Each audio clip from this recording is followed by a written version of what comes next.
Hey guys, Brent Neighbors, Lone Star News. We need your guys' help right now. We can't do this alone. We can get out here and do the stories and do the interviews, but I need your help. And right down there, hit the like button and hit the subscribe button.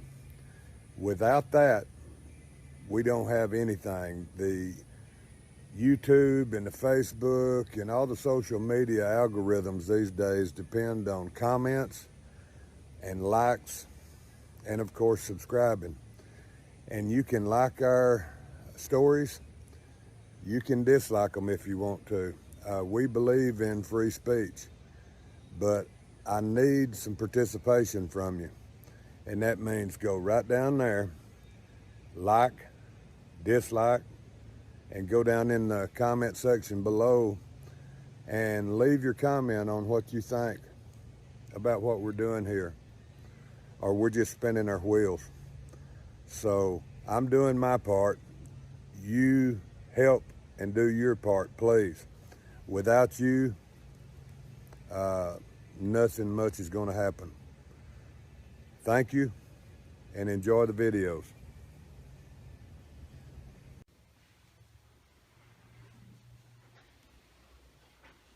So, when looking at the churches here in Wood County, for example, I looked in the paper, and I see this list. Here it is. List of churches in Wood County. We're very fortunate. There's about 100 on this list, right? Well, to me, the churches are one of the strongest areas to work with as far as communities are concerned. One thing I suggest is that the churches, they become centers for survival. And when I say that, what I mean is, that seems like the most likely place where people can come together, they can talk about the problems they're having, get prepared, share information with each other, and perhaps even the church would consider storing food, water, medication. And church leaders could consider preparing people, again, mentally, spiritually, emotionally, for the possibility of what's coming. But other places also could be centers for survival, right? It would be great if the schools were, because here we have kids that are left there. Parents may not be able to get to them for some time. So if they had stored food and water, so forth, that might give some breathing room in order to decide what the best action is to do after the event occurs.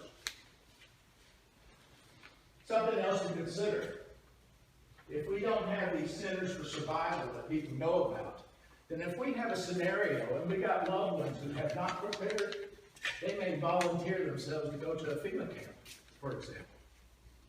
Someplace that promises food and water.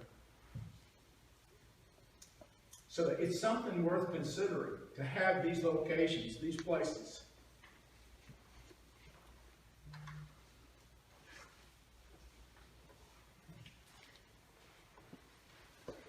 Next thing we're going to do is we're going to go into our first, what I can say is conversation. Let's go ahead.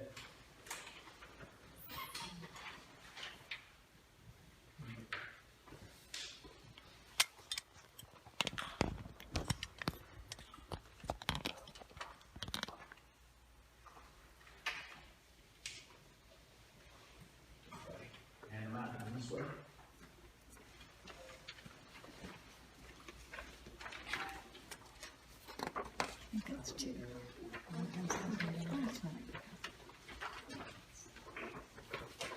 By the way, all these handouts that I have today, if I have your email address, I'll send you PDF versions as well. Also, feel free to share them with anybody and everybody, either the print version or the PDF version.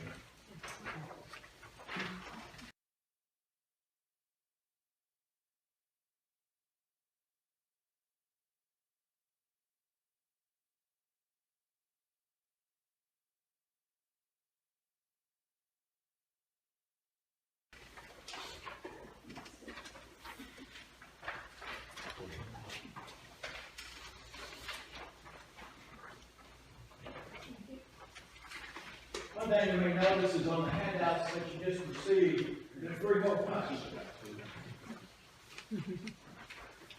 The reason for that is because we strongly suggest that you start over like this. Now, as far as what's on here, I can send you a page like this that you can print off or whatever. And we put a little thing on the side, I can send you that one too or whatever. But the reason I suggest that is because under many of the scenarios we're talking about, you're not going to have access to your computer. If it was an EMP, forget it. Anything that's on there is lost. But what if it was a cyber attack on the grid? You don't have power. Well, you don't have access to it either. It may be there on your computer, but you can't get to it, so you can't refer to it when you need it. So we suggest that you start a notebook like this and have a hard copy of the things that are most important to you. All right? Now also you can tell when ours are kind of a conversation we want you to take on somewhere else, because it has this map of Wood County. Now, Sheriff Cole came and talked to us a few months ago. There's some people here in Wood County, neighbors. And one of the things he talked about a posse might do is under certain scenarios, a posse could be called upon to close all access into Wood County, meaning closing the roads. So if you want to close the roads, you ought to know where they are. And so this gives us a kind of a, it's not very detailed or whatever, but it gives us generally a map of Wood County, and we're familiar with Wood County, so we sort of know where the boundaries are if we get a little map like this that reminds us, right, where they might be. But I can think of all kinds of problems that we might have just trying to close down the roads. Who knows which roads to go to? We might not have to worry about it too much in the southern part of the county, because fortunately we've got the Sabine down here. It's a pretty good boundary, right? But other sides of the county might be a different story. So anyhow, there's this picture, this map that's on here. It's just a general reference in case that were to be what we need to do. If you look on the back of this page, like I said, this is the first point of conversation. And it's called Sentinel Intelligence. Sentinel Intelligence refers to a special cognitive capacity that allows someone to detect threats before anyone else. Sentinels, those with Sentinel Intelligence, are not only ignored, but the people with the power to respond often put more effort into discounting the Sentinel than saving lives and resources. If you have Sentinel Intelligence, then your brain can aggregate and sift through extraordinary amounts of information in a very short period of time, especially enough to see latent or hidden dangers. You don't get stymied by the magnitude of overload. Psychologists and neurologists already know that our unconscious minds can act like supercomputers. It knows things well ahead of our ability to process and communicate them. Someone with Sentinel Intelligence is well attuned to their unconscious mind. They're highly intuitive.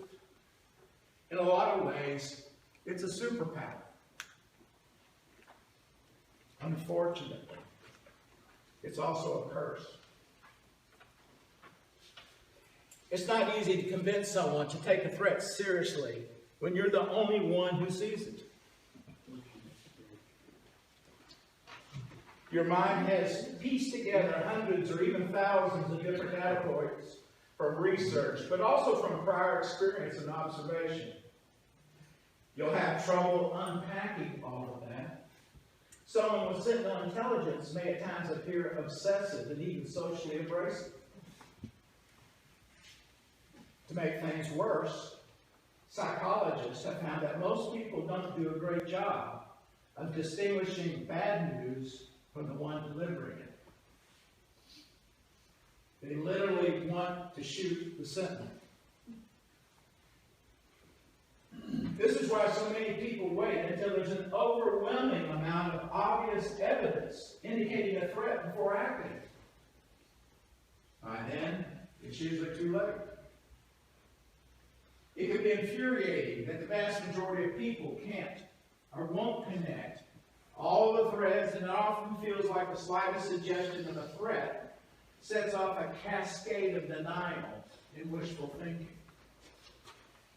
Remember, you're not a fearmonger. You have a divine gift. You can hear the future. You're also cursed. You care. Stay the course. Now, what I'd like to do is open this up for any kind of comments or conversation. Anybody have any comments? Any of this familiar? What about our surrounding counties? Is there anything else like this going on? Well, Hopkins County has a posse that they work with. We're gonna have one of their folks come down, they've got something they had to do, otherwise he's been here tonight to talk about some of their stuff. Different counties around us have different little groups and different things. Upshur County is working on theirs, I talked with the sheriff over there. It becomes a simple question in my mind. How many of us with show of hands is concerned about what the future's gonna bring? That's why we're here, right? Because we're concerned about what's going on with the economy, with the government, to go and get it out there, all this stuff. I'm concerned about the citizens. You're concerned about the citizens. You're concerned about your families. You're concerned about your friends. You're concerned about your community. So that's another reason for something like this, so that we can pull together and work together. Okay. For whatever that goal may be. We've talked about going out and looking for people that are lost. We've talked about a storm coming through and going out and helping cut trees, moving stuff out of the roadways. He mentioned having to shut roadways down. Well, that's a very realistic thing to look at, because if we have a situation that it all goes to the heck in a handbag, you know, we want to protect what we have here. We want to protect the citizens of this county. And the sheriff's office by itself and the police departments by themselves, let's face it, can't do that, right? You have to have the help of the citizens, and you have to be involved with the citizens and get their feedback on what they're wanting, what they're looking for. And we all try to work towards that common goal so that we're working together with everything. And that's what we want to do. Is anybody interested in something like that? I think so. That's one of the reasons that we're trying to do this, is so we can, and we've got a wonderful group here tonight. You know, very glad the press and media and stuff has showed up. That's good. That helps get the word out. I'm glad to see veterans here. That helps in aspects of things. I don't care how young, how old. Everybody's experienced stuff out here. Everybody's dealt with different things, and we want to bring all that to this to help us deal with whatever problems we may have in this county. You know, and that's what it's about, helping each other. It's just like he talked about in churches and things of this nature. Those are good places because they all have big areas in them. You know, we have something very serious happens. I think we work with them, we talk to them, if they're willing to help us with what we're doing, to help bring a place for people to make shelter, wherever it may be. And I go back to it. You get a tornado that comes through here, really tears things up, that offsets people. Let's just go back just last year. Roads freezing up. You know, we had deputies that were picking up prescriptions for people at the pharmacy and carrying them out to them. You know, we were running and trying to help everybody we could. Well, if we have a posse and we have people we can help rely on, that's what I'm talking about, the four-wheel drives or something of that nature. That's a way for us to help get stuff to people, groceries to people, you know, if that's the situation. And that's what, and if we're all working together, we're all concerned about that same thing, then why wouldn't we do that? Why wouldn't we go forward and help each other? You know, doesn't matter if you dislike someone, you still want to help someone, okay? It doesn't matter if someone dislikes me. I have no problem with that. I'm still going to stand up here and try to help those people. And that's what that's about people helping people. The citizens taking care of themselves in a certain respect, you know, with our assistance. You're not going to work for us. You're, like I said in the beginning, It's a group for you. And actually, we're gonna be assisting you. I want it to become its own thing for the citizens of this county. Yes, sir. Well, I want to commend you and David, in my own community down 4778, Yes, sir. particularly when those idiots in Dallas were threatening Hopkins County up here, and, I'm calling people and asking, let's get out on the road out here and secure this thing.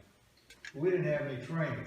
We didn't have any, fundamentals as a civilian goes, as to what we could do and what we couldn't do. It was just gonna be, kind of winging it. And I'm really excited to hear what you're talking about here, because I'd like to participate in that and learn more about what will make it happen. Well, we got a couple gentlemen sitting right down here that have local gun shows, right? Sure. Yeah, they provide training. They're one of the groups in the area that does that. So, you know, I'm glad to see them here. So that's somebody to help get on board with things. And like I say, it's just like some of the veterans that are here. That's someone to help with some of this stuff, that can organize it. I've always been one of those, you prepare for the worst. You pray for the best. And it usually meets somewhere in the middle. And that's all we're trying to do with this. And we're all on the same page, and we're all working together, then I think we can make it through anything that comes our way. And we get more people involved, and we continue to move forward with that kind of thing. I think that's what the citizens out here kind of want. They want to be a part of it now. I think these days of, oh, I'm just gonna go home, I'll watch this on the news and I'm done. That's not anymore, right? Ain't gonna be no news. That's right. You know, and we don't like the news that we're seeing, right? It's some of that, you know, makes us concerned. And because we don't know what direction things are going. And it's just like we talked about, you know, another station hit today. Well, how many more times is that gonna happen until they get it right? And shut everything down that they can. But it's the same thing, same scenario. If we find out something like that's happening here, well, we need to pull from the community with the training, like what you're talking about, to be able to help protect these things, protect our neighbors, protect the grocery stores. It would be nice to have a handout with the power stations. And that's one of the things, that's what we're talking about, working together to figure out, getting the feedback, working together to figure out exactly what we want to do and exactly what is the best way to handle that and work with that, and us working with each other.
That's all, folks.